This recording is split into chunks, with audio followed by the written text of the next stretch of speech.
سبحان الله إلى أركا قبضان إلى أركا ولا ليال من أجنبك أي تماه جريسا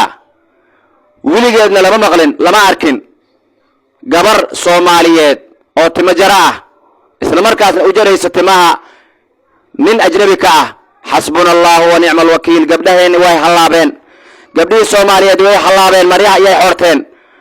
لا حول ولا قوة إلا بالله العلي العظيم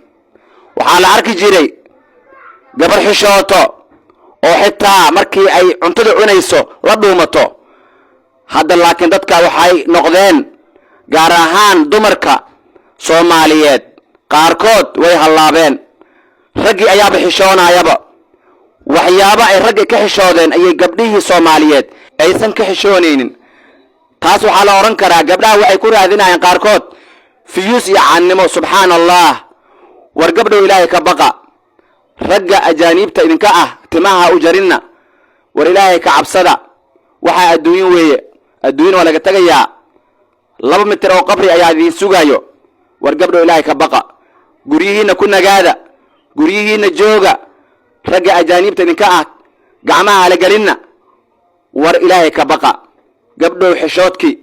xishoodki waa ka tagteen xishoodka iimaanka ayuu kamid yahay saadarteed gabdho ilaahay ka cabsada waxa weeye maalin maanta aan ahayn ayaad ka shalay doontaan war gabdho ilaahay ka baqa waxyaabaha qaarkood waa foolxumo iyo ceeb iyo xishood darro weeye waxyaabaha qaarkood oo social media aad ku soo bandhigaysaan waa wax laga yaaqyaqsoodo oo laga xishoodo oo markaasi ii sheeg laga xumaado waxa weeye hadii ay arkaan waalidiintiina ama walaalihiina ama adeeradiina ama abtiyaashiina hadii idinku arkaan inkoo sidaas waxa weeye waxa wajigabax ay ku noqonaysaa